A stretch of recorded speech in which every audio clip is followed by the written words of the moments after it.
Welcome back to the McConnell Center's project, Why You Should Read. Today we have Carson Holloway. Professor Holloway is the chairman of the Department of Political Science at the University of Nebraska at Omaha. He's a fellow at the Claremont Institute. He's the author of several books, including Hamilton versus Jefferson in the Washington administration, and a co-editor with Bradford P. Wilson of the political writings of George Washington, both published by the prestigious Cambridge University Press. He grew up in Knoxville, Iowa. He has 6 daughters. This is his first visit to Louisville, Kentucky, and he is going to speak today on the importance of reading C.S. Lewis's, probably his slimmest book, or one of his slimmest books, I think probably the slimmest book, but maybe the most important book C.S. Lewis intellectually ever produced, called The Abolition of Man. Ladies and gentlemen, it's a pleasure to welcome Carson Holloway. Carson? Welcome to McConnell Center. Thank you. Thanks, Gary, for that kind introduction. In this lecture, I'm going to make the case that you should read C.S. Lewis's The Abolition of Man.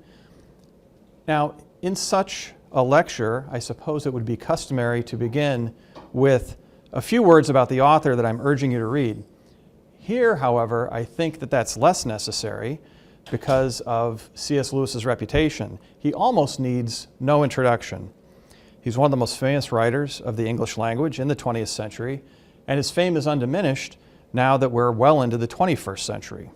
The book I'm plugging here, however, is less famous than some of the others. So let me say a few words about his literary fame and how The Abolition of Man relates to it. Basically, what I want to say is that I think C.S. Lewis is very famous for 3 things, and I think he should be equally famous for a 4th thing, which is related to the book we're going to discuss. So first, C.S. Lewis is well known as a scholar of English literature. He published in his lifetime scholarly works such as The Allegory of Love, a book about the allegorical treatment of love in medieval literature, Preface to Paradise Lost. John Milton's great epic was one of Lewis's favorite books from childhood up to the end of his life, and The Forgotten Image, a study of the worldview that informed medieval literature. All these books are still in print and still read today, an impressive achievement. But besides being an accomplished literary scholar, Lewis was much more known as one of the most famous converts to Christianity in the 20th century, or maybe we should say one of the most famous reverts to Christianity. Lewis was raised as a Christian, became an atheist as a young man, and then, under the influence of impressive and important and good friends like J.R.R. Tolkien, had an intellectual conversion back to Christianity in his young manhood. And his literary fame is based mostly on his status as a Christian intellectual and a Christian artist. So in the second place, Lewis is famous as an author of works of Christian apologetics. These books defend the intellectual respectability of what Lewis called mere Christianity, meaning mainstream, traditional, orthodox Christianity, abstracted from the denominational differences between Protestants and Catholics, or between or among Protestants, controversies that Lewis usually wanted to avoid. So these books make a reasoned case for the Christian faith to people living in a modern world that has grown skeptical about religion in general. Here we encounter books like Mere Christianity, The Problem of Pain, and Miracles. In the third place, and related to this, Lewis is probably most famous of all as the author of works of imaginative fiction, both for children and adults, works that are influenced by his Christianity and that are intended to develop Christian ideas in the course of telling compelling stories.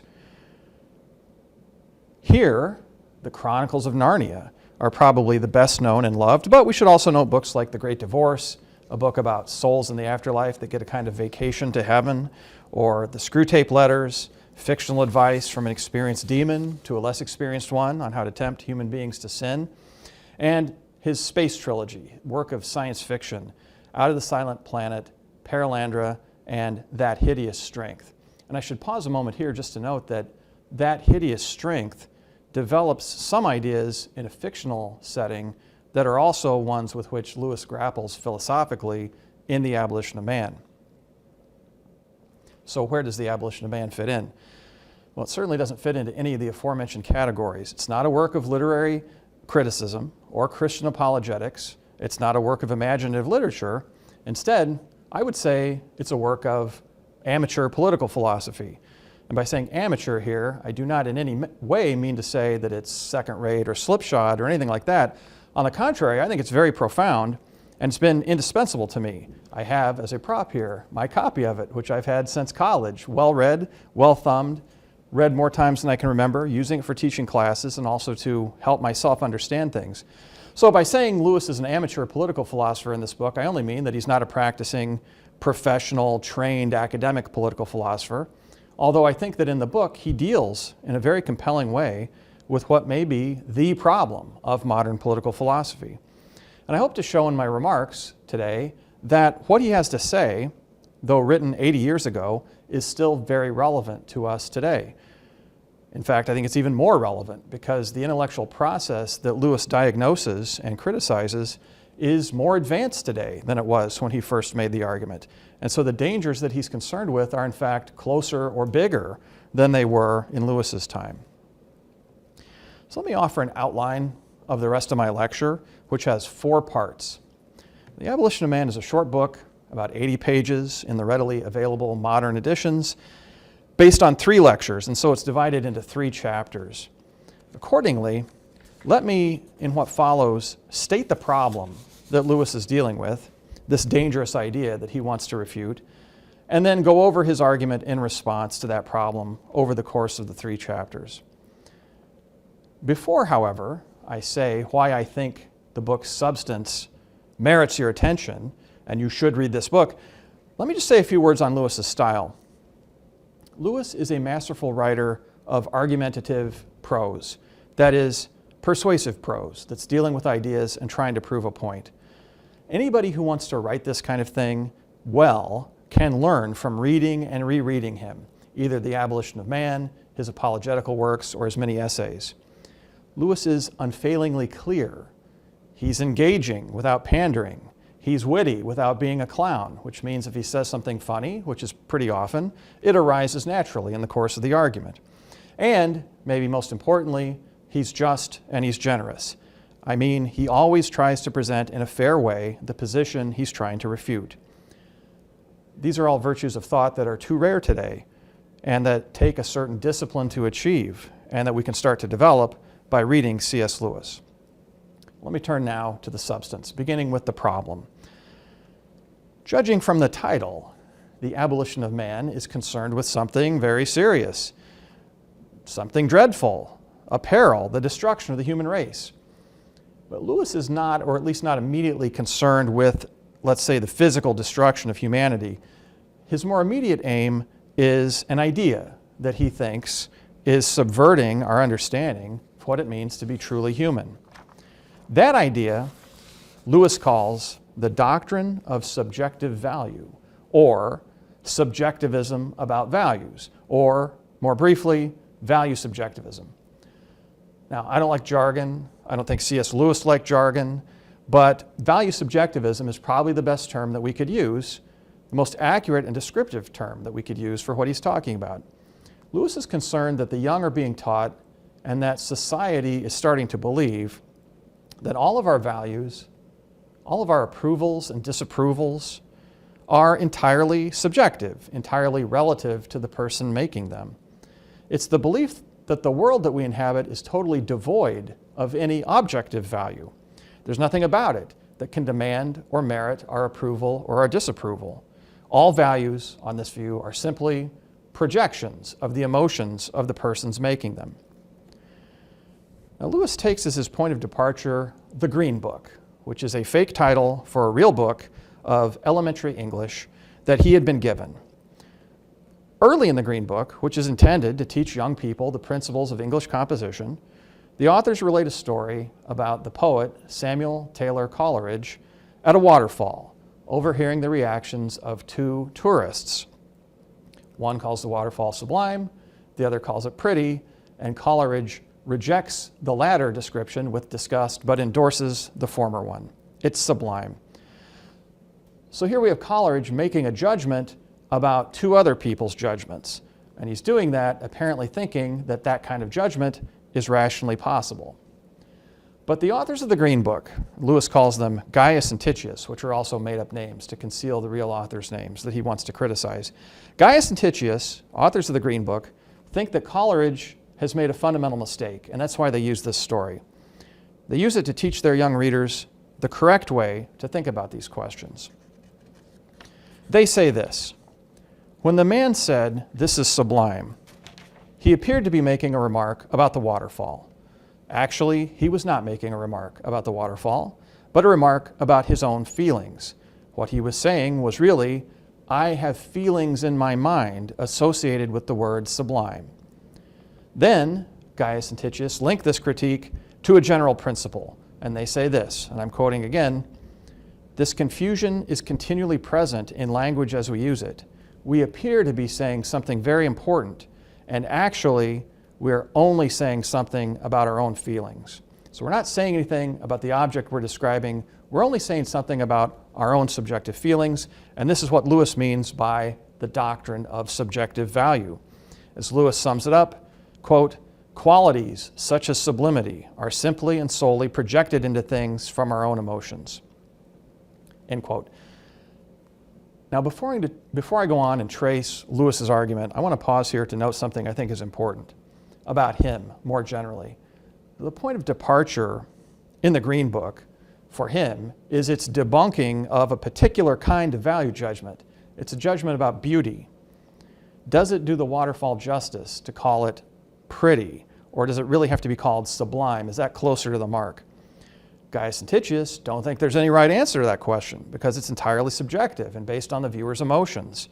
But Lewis thinks it is possible to have a better or worse or a truer or less true judgment about something like this.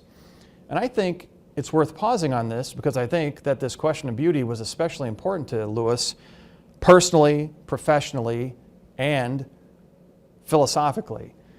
So personally, Lewis loved nature. His favored form of exercise was to take a walk and to look at things. He liked to go on walking tours when he was on vacation with his brother or his friends. So he loved the experience of natural beauty. And he no doubt thought that those experiences were real, were experiences of objective beauty in a way that Gaius and Titius deny. Professionally, Lewis was a teacher of English literature, which was not just a job to him, but an outgrowth of some of his most cherished experiences, the experience of literary beauty. And again, Lewis thought this encounter with beauty in literature was something real and valuable, and not just a projection of emotions of whoever happened to be reading something that they happened to like at the moment. Philosophically, in the third place, if you've read Lewis's conversion story, Surprised by Joy, you know that joy, understood in a specific way, was very important to Lewis's experience of the world that led him back to embrace Christianity.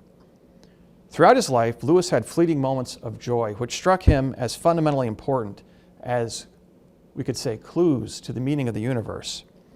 He said that this joy was like a desire for something, but better to have than any satisfaction. Sometimes it could come to him when he was considering nature, sometimes when he was reading the old myths, sometimes when he's listening to music. Every time, he said, it was a profound experience that there is something more, something transcendent, overpowering in the moment and then just gone, except in memory. Well, I would venture to say that these experiences of joy that he recounts could be understood as Lewis's most striking experiences of beauty, of the absolute beauty that he came to believe is behind the universe. So again, the doctrine of the Green Book has high stakes for Lewis because it's suggesting that these experiences of joy that he found so decisive, even though they only came once in a while, are just emotional spasms that have nothing to do with the real meaning of the universe. Because again, for Gaius and Titius, there is no real meaning of the universe. So value subjectivism is the problem Lewis is concerned with in the Abolition of Man. Let me now turn to his critique of it in the first chapter, what he ends up calling his practical critique of value subjectivism. And I want to emphasize three things that stand out to me in this first chapter. First, Lewis observes, and you can take this as a criticism if you want, or just as an observation, depending on your dispositions and how you tend to think about these things, but he observes that value subjectivism is a departure from the traditional way human beings used to think about the cosmos. In the past, he says, they believed that the universe was permeated with objective value. This relates to my earlier claim that the book is concerned with the issue in modern political philosophy, the issue, an important issue in modern political philosophy, because Lewis is certainly right as far as the Western political and philosophical thinkers go. The older thinkers who were treated as authorities for a long time held that there were objective standards of good and bad, just and unjust, noble and base, and that these were not mere projections of our emotions. Value subjectivism is the claim of a modern political philosophy that rebelled quite deliberately and consciously against this older tradition. Let me pause here to clarify just a little bit. A moment ago, we were talking about beauty. And just now, I brought in what are basically moral, political, and ethical categories. Good and bad, right and wrong, just and unjust, noble and base.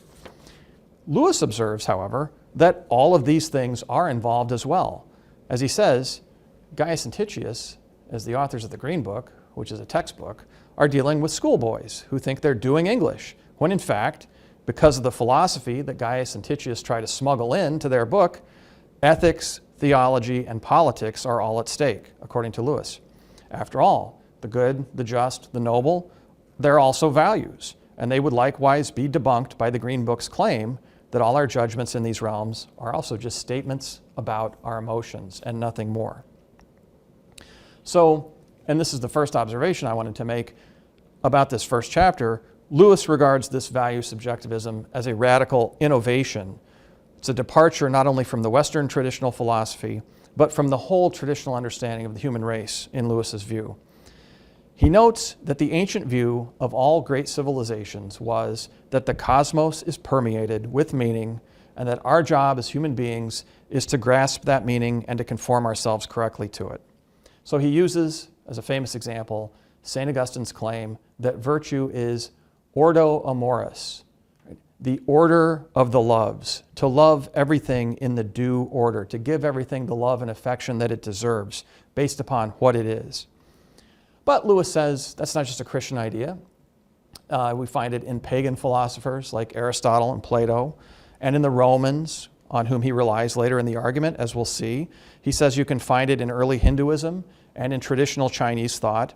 And in fact, throughout the book, Lewis uses a Chinese term, the Tao for the way of nature that human beings are supposed to discern and conform to. And then sometimes he'll revert to kind of Western terminology like the natural law that Thomas Aquinas made famous. Both of those terms standing in for this idea that there's an objective, moral, and evaluative reality that we have to conform ourselves to. One other point for clarity here. On this older view that Lewis endorses and wants to defend, belief in the Tao, or in objective moral reality, or objective value judgments, that's not just a matter of emotion, as the authors of the Green Book say, but of reason. Lewis, standing for this older tradition, thinks that reason can perceive the truth of things and their proper value. Being a good human being is, on this view, applying reason correctly and discerning the true value of things, and then bringing the emotions into line and appreciating things as they deserve. It's the opposite of holding that our emotions are the source of all value. As I say, you can treat this as a critique if you're deferential to the older traditions and suspicious of departures from them, but if not, you can take it as a description of the state of things on Lewis's account. People used to believe that reason could perceive the objective order of things, and now people like Gaius and Titius are saying that's a mistake. So there's the observation. Let me talk about the two arguments that are certainly intended as critiques of value subjectivism. So Lewis observes that value subjectivism has grave implications for education. Gaius and Titius are educators who are teaching value subjectivism. In their position, if you accept that value subjectivism, then you've got two choices, Lewis says. You can try to inculcate values or not.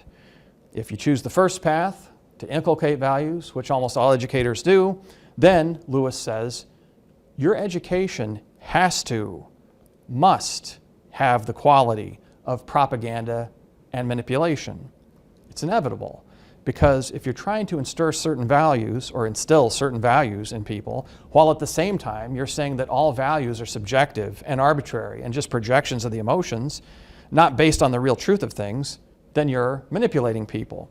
As Lewis observes, the educational task looks a lot different for traditional people, believers in the Tao, because when they educate the young in things, they're passing on what they really believe is the truth about the universe. So we've got the danger of education as propaganda and manipulation. But there's another alternative. If you reject the path of instilling values through propaganda, then your education, in the spirit of Gaius Anticius, is going to be nothing but thoroughgoing debunking of all traditional values. But Lewis says the consequences of that have to be moral disaster and the destruction of the society that tries such a path. His argument's simple. It goes like this. Every society needs certain virtues to flourish and even to survive. But education in the debunking value subjectivism approach of the Green Book teaches the young and everybody else that these virtues are not really anything important. They're not good in any objective sense. Put another way, you can't have virtue unless you teach that virtue is honorable. But according to Gaius Anticius, nothing's honorable. Nothing's objectively honorable. Virtue's not honorable. Terms like honorable are just empty vessels for the emotions of whoever happened to be saying them and are, again in their words, not saying anything important about anything. On this point, I'll conclude by noting that Lewis uses the key example of courage, since without it you can't have soldiers and your society can't survive. The Romans would teach their young, dulce et decorum. It is a sweet and seemly thing to die for one's country. They really meant it. They really intended their young to understand that this is how the world really is. Courage is noble, cowardice is base. But under the doctrine of the Green Book, there is no ground on which to say that courage is noble. And the ultimate consequence of that will be that nobody will think it's important or obligatory to be courageous. And Lewis suggests your society can't survive that way. So that's the argument from Chapter 1. Let's go on to Chapter 2 and pass to what he calls his theoretical critique of value subjectivism. See, Lewis writes in a Socratic spirit, that is, a dialectical spirit. Socrates, the great founder of political philosophy. We could also say, if we want to invoke a modern, he writes in a spirit that would be approved by the great John Stuart Mill, author of On Liberty. All I mean by that is that Lewis acknowledges the arguments that could be made in opposition to what he's just been saying, and then he tries to think through the response that he should make to that. So like a serious thinker and a serious arguer, he figures out what can be said in defense of what he's been critiquing, and then he tries to figure out if there's some rejoinder he can make to advance his argument further and to clarify the issues further. And again, doing this sets a very good example for those of us who wish to be serious thinkers and arguers. That's another reason we should read the book. We don't want merely to have appeared to have refuted those we disagree with. We want to really refute them. Or if we fail, we find out that the truth is something other than we thought it was. So Lewis starts the second chapter by saying, I've given a practical critique of value subjectivism. Basically, if you embrace it, it will destroy the moral fabric of your society. But, he adds, although that's an important argument, it's not a decisive argument. Showing that an idea is dangerous is not the same thing as showing that it's false. And he says, indeed, anybody who believes in the Tao or the natural law knows that truth is valuable for its own sake, and it's not to be rejected just because it's inconvenient for us. As Lewis says, the true doctrine might be one that if we accept, we have to die.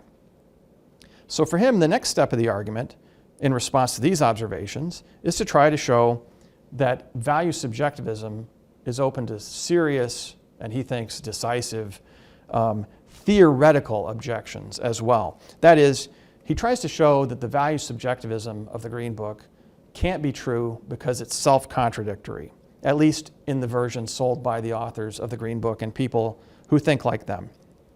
So let me explain that. Lewis observes that Gaius Anticius's approach is theoretically incoherent because it's obvious that there are values that they treat as if they really are true and valuable and good. even while, at the same time, they're deploying their value debunking rationalist thinking to other values. So it's obvious, he says, generally from the fact that they wrote the book. Why write a book to influence the young unless you think you're achieving something good by doing it? But more particularly, he quotes passages where it's quite clear that the authors are bestowing unqualified praise on some things and criticizing other things, besides the things that they've debunked on the basis of their value subjectivism. As Lewis puts it, quite memorably, I think, he says, their skepticism is for use on other people's values. About their own values, they're not nearly skeptical enough. And to be perfectly candid, I think you can tell from reading the book that Lewis thinks that the authors of the Green Book are, generally speaking, trying to be skeptical and to debunk what you might call traditional moral values, but at the same time, they're totally dogmatic about what you could call progressive or liberal values. I won't say much more about that, but you can read the book if you want the details. That's a very common thing, by the way. And we've seen a lot of that in the 80 years since Lewis wrote the book, which is another example of its continuing relevance. People in public discourse who deploy a certain kind of skepticism or rationalistic debunking of things to certain values that they want to oppose, but then they won't apply it to their own values. They're not behaving in a principled manner the way Lewis or a Socrates would try to behave. But it's a problem not just in ordinary political discourse, I think also in political philosophy. You could apply this critique to some of the great thinkers of modern times who, as I mentioned before, chose to turn away from the classical thinking of people like Plato and Aristotle, or medieval thinkers like St. Thomas Aquinas. Basically, the modern critique of them is that they're too dogmatic in their morality, they weren't realistic enough, and we need to turn to something new. But those thinkers themselves are often dogmatic about the new morality that they want to substitute. The great radical thinker of the 19th century, Friedrich Nietzsche, pointed this out as well. So this problem that Lewis is diagnosing has a long history over centuries and not just decades, and is deeply rooted in the thinking shaping the modern world. Once again, to take the argument to its next step, Lewis, thinking like a good Socratic, thinks through what the defenders of the opposite side would say for themselves. And he notes, having made this claim about their incoherence, they try to show that they're not really incoherent by claiming that they've discovered some deeper, more fundamental, more basic ground, more realistic ground for the values that they think are important, so that there's a basis on which they can say, we have subjected the older values to a kind of rationalist debunking, but our values will survive because they're based on something more fundamental. All right? So the older view is that these values are based on objective value, the Tao, the natural law, whatever you want to call it, but we think we're establishing new values that are based on something more realistic. And Lewis tries to show that that also fails. So a couple of examples. One, these, as Lewis calls them, modern innovators in values might say, there are values not based on any unrealistic thinking about the objective nature of the cosmos, but they're just based on what's useful for society. Virtues are not intrinsically good. They're not rationally perceived as beautiful in light of the coherence of the universe. They're just useful for society, a good pragmatic justification.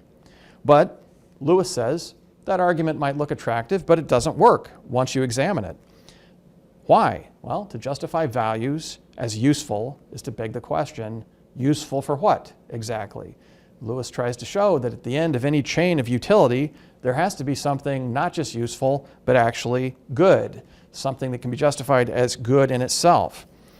To put it another way, if you want to establish that some value or virtue is useful for society, that just pushes the question back to, for those who are ruthless enough to ask it, and there will be some, why should I care about what's useful for society? Why should I care about society at all? That question has to be answered with reference to some idea that the interests of society are good and deserving of our care.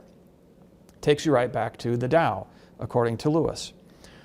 Or another example, innovators in values sometimes claim that the values they're endorsing are based not on the inherent meaning of the concept of the cosmos, but just on human instinct, the most powerful human passions. That too is a version of arguments that are made by the modern political philosophers as a replacement for traditional natural law. But as Lewis argues, there's problems here too. the fact that we feel an instinct is not the same thing as an obligation to obey the instinct. In fact, people disobey powerful instincts all the time. And if you look at human nature closely, Lewis says, you will find there are many diverse and conflicting instincts. You need some principle, like classical moral reason, or knowledge of the Tao, knowledge of the natural law, to rank the instincts in terms of their worthiness. Let's go back to the more concrete example that Lewis uses, the one based on the Romans who taught their boys it's a sweet and seemly thing to die for one's country. It's how they tried to teach patriotism and courage. Lewis has tried to show that it's an idea that's necessary for a civilization that wants to survive. Well, the innovator might say that is just based upon our natural instinct to preserve our own people. So there's a kind of biological basis for it rather than any kind of transcendent rational basis, such as Lewis is suggesting.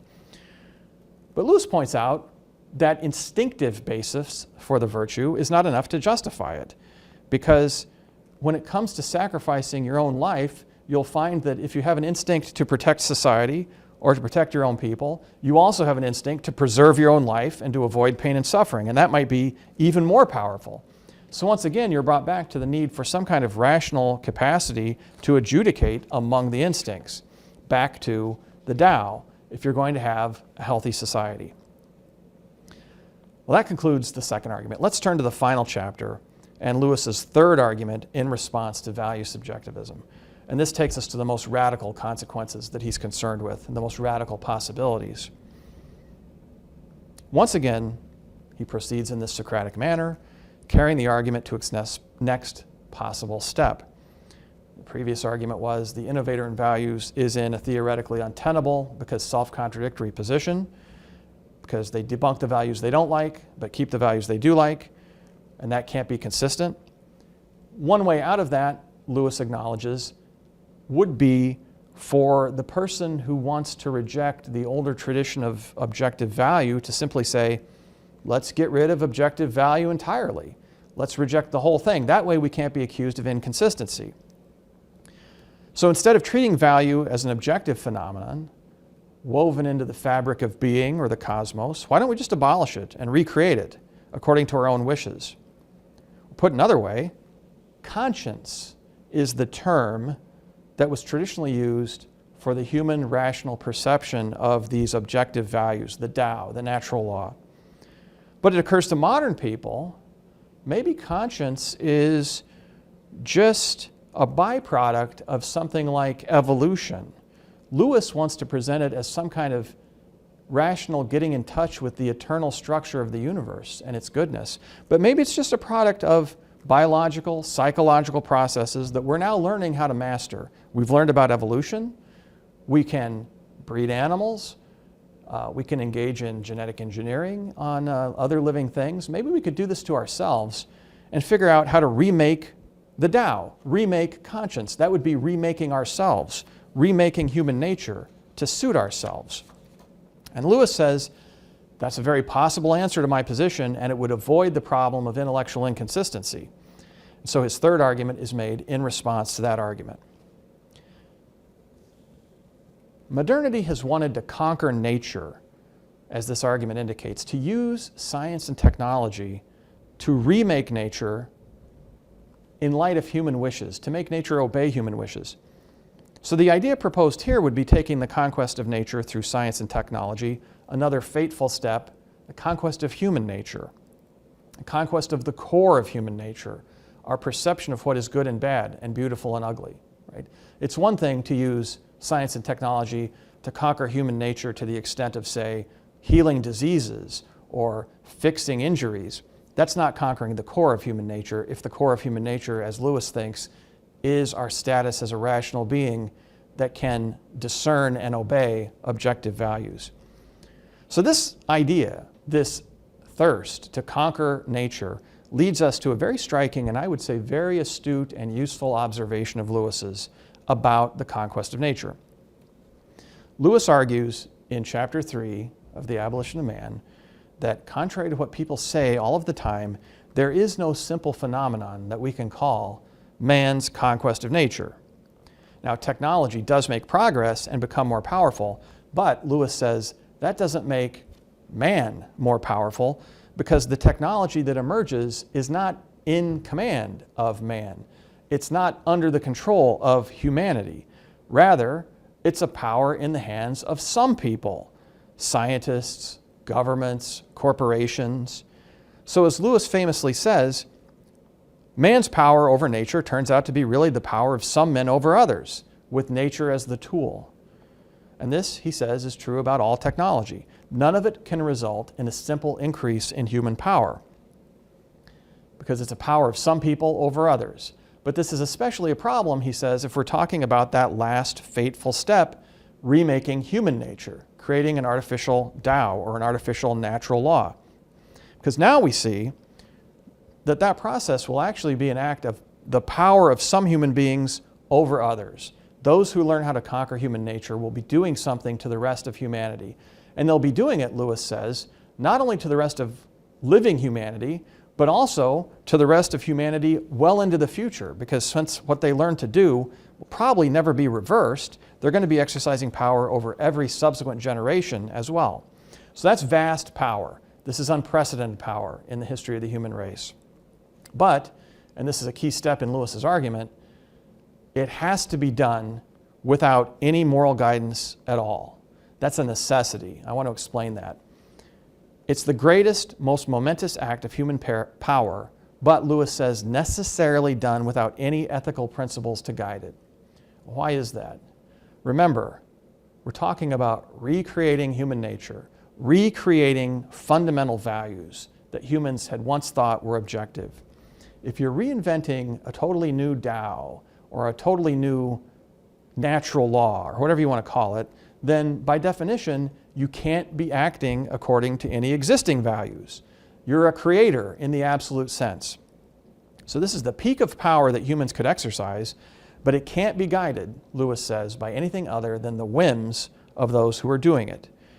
The new conditioners, as Lewis calls them, have taken a step, to use an expression of Friedrich Nietzsche, beyond good and evil. They're beyond good and evil. And that, in a sense, is the abolition of man. They're no longer rational beings under eternal rules. That's what all of humanity thought it meant to be a human being. These conditioners are stepping outside that role, and they're going to make the rest of humanity into something else as well. That's the abolition of man. Let's look at it another way, by way of conclusion. Lewis in this book is a defender, as I've said, of the classical conception of reason, which includes moral reason understood as a rational perception of objective value. Being human means we're rational, which in turn means seeing that things have objectively a good or a bad character, and that we have to respect that character. We have to judge it accurately, and we have to act according to it. So Lewis is a critic of the Lewis is a critic of the modern demotion of reason to the status of mere calculation, right? Moderns, on his view, would say reason can't really perceive the objective goodness of things. It can just tell us what they're made of and what we can do with them, how to manipulate them for our own ends. So Lewis thinks that by embracing this understanding of reason as calculation, the modern world has set in motion a progress, or we could call it a process, because he does not approve of it, according to which more and more of nature that was previously thought to have objective value is instead treated as if it has no objective value, and it's just stuff that we can manipulate. And that's led to impressive technological power. But the last fateful and disastrous step, according to Lewis, would be to treat humanity itself as it has no objective value, as if it has no objective value, as if we're not obliged to preserve and live up to what it means to be human or to human nature, but we can reinvent it instead. And again, for him, the decision to do this can't be based upon any standards of what is good, since it's based upon a desire to reinvent those standards themselves. So, Lewis ends with the sobering suggestion that this dangerous tendency that threatens the abolition of man is characteristic of modernity, the modern world, in all of its forms. And this is another reason why I think this book is so insightful as a work of political philosophy. Lewis says that in sketching this process of extreme conquest of human nature, Quote, here's Lewis, writing in 1943. He says, "I'm not thinking solely, perhaps not even chiefly, of those who are our public enemies at the moment." That means the Nazis, right? World War II is on. He goes on, "The process which, if not checked, will abolish man goes on apace among communists and the Democrats, no less than among the fascists."